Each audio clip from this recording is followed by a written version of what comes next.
O J-Ban, mag-asikaso ka na at ipapa-enroll na kita sa kinder. Ano po? Papa-enroll? Oo, mag-aaral ka na.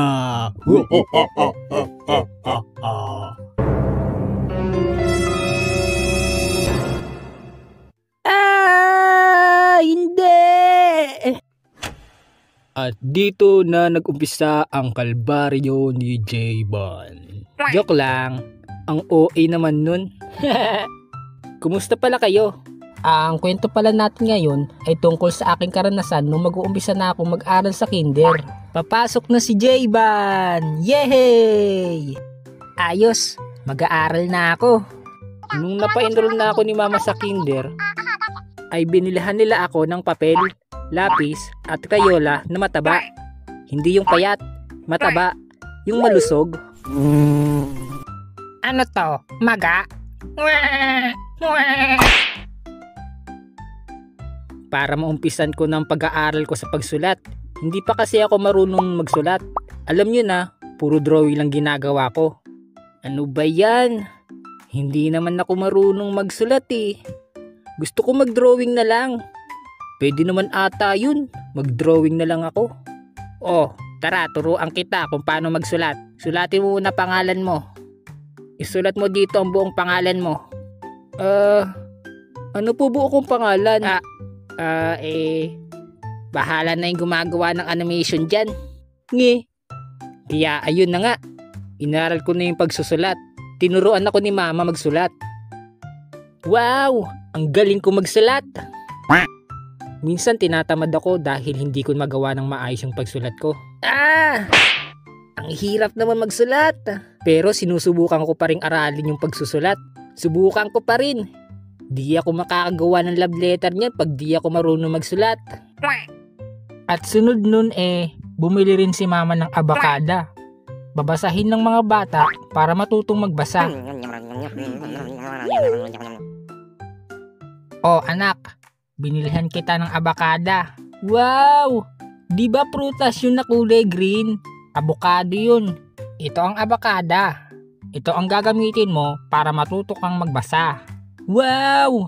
Kakainin ko po ba yan para matuto akong magbasa? Oh, ayan, kainin mo. Binibiro lang po kita.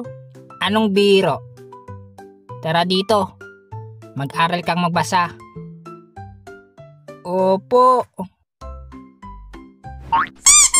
Tignan mo tong mga letra na ituturo ko ha. At gayahin mo lang ang sasabihin ko. Maliwanag ba? Opo, mama. A. E. I. O.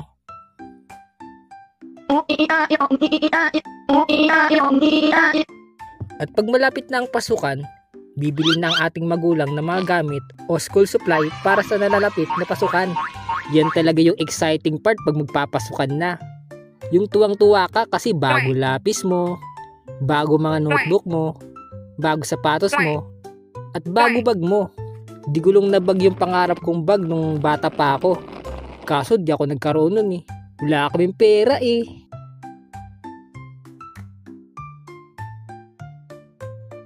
Anak, nandito na yung bag na pinapangarap mo. Ha? Talaga po? Oo. Ito oh. Tada!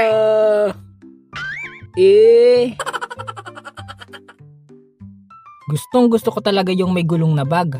Marami ring mga batang naghahangad niyan, hindi lang ako. Kasi ang angas tignan nun pag may ganun kang bag. Wow! Ang angas naman ng bag mo. Ang angas nga ng bag na to. Kaso, hindi sa akin to. Ay! Akin yan ah. Oh? Andyan lang pala yung maangas, maganda, at mamahalin at may gulong na bag ko. Akin na nga yan. Hindi naman sa'yo to.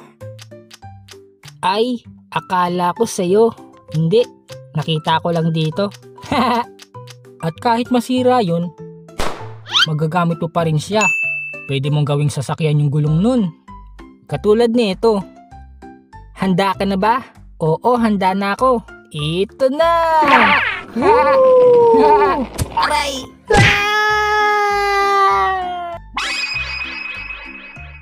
J-Ban!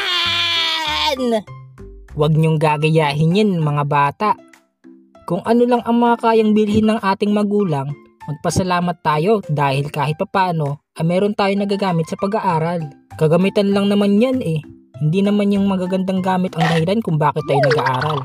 Nag-aaral tayo para matuto at para sa ating kinabukasan. Diba? Diba?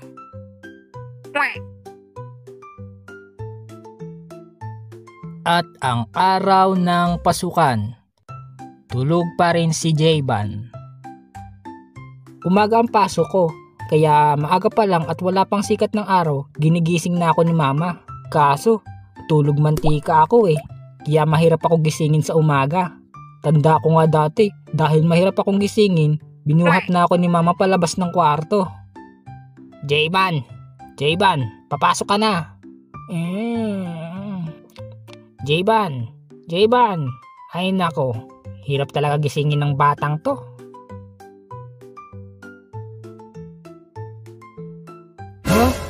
Ba't ako napunta dito? Kumilos ka na dyan, papasok ka pa sa school. Uy, papasok na pala ako. Bago tayo pumasok sa school, kailangan muna nating mag-almusal, magsipilyo, at hinanda na nga rin ni mama ang mga gamit ko para sa school. Kailangan mo rin maligo syempre. At ang sunod nun ay ang magsusot ka na ng uniform mo. Ang pogi ko naman. Ganto muna hairstyle ni Jayban dahil ganto talaga style ng buhok ko dati. Ready na tayong pumasok! Tara na! Huh? Oy mga kaibigan! Ha? Papasok na ako! Wow! Nag-aaral na siya! Diba ang astig ko? Kasi papasok na ako! Yeah! Monggi! Oh. Tara! Laro tayo ng tumba preso dun! Tara! Uy! Sali ako! Op! Saan ka pupunta? Papasok ka pa ah. Ay! Papasok pa pala ako. Ano ba yan? Hahaha, kawawa. Parang ayaw ko pumasok. Ano? Hindi pwede. Kailangan mo pumasok.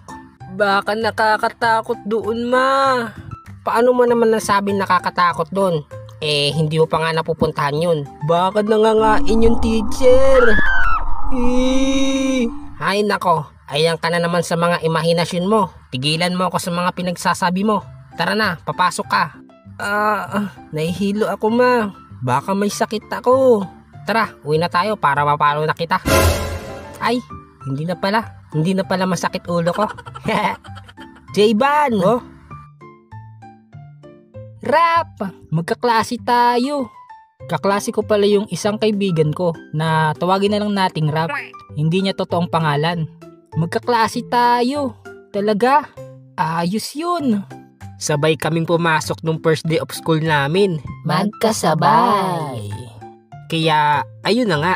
Pumunta na nga kami sa school kasama si Rap at ang mama niya. At dahil first time ko palang mag-aaral, kinakabahan ako. Mabuti na lang kaklase ko ang kaibigan ko. Kaya nawala naman yung kaba ko. Oh, doon kayo umupo. Huwag kayo magpapasaway ah. Makinig sa teacher. Opo ma, hindi ako si Mark pero tahimik po ako. Habang nagsisipasukan pa yung iba naming kaklase sa room, nakutunga nga lang kami. At pinagmamasdan ko lang yung mga laruan na nakadisplay sa taas. Tapos yung isang kaklase namin, naglalaro ng laruan sa harap namin. Tignan mo oh, naglalaro ng laruan. Gusto ko rin maglaro ng laruan. Gusto ko nang umuwi. Huh? Hello. Ako nga pala si Kenneth. Ako nga pala si Jayban. Ako si Rap. Magkaibigan na tayo ah. Magkakilala na tayo eh. Oo, masaya yan. Magkaibigan na tayo. Uy, si teacher! Magandang umaga mga bata. Magandang umaga din po, ma'am. Ako nga pala si Teacher Emily. Tayo ngayon ay kakanta ng Alphabet Song. Yay! Alphabet Song! Alphabet Song? Ano yun? Di ko rin alam eh. Kanta yun. Anong kanta? ABCD. Di ko kaya.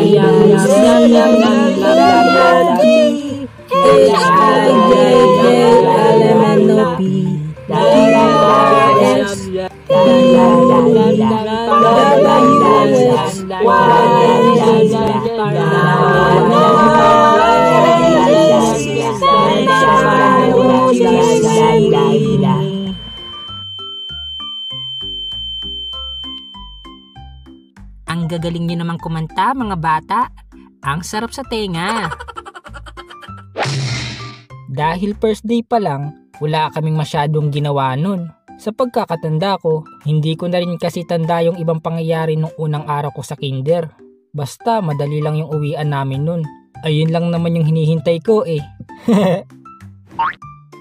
Akala ko, nakakatakot pumasok. Nagkamali ako. Ang saya pala. At ang bait ni teacher. Tara, uwi na tayo.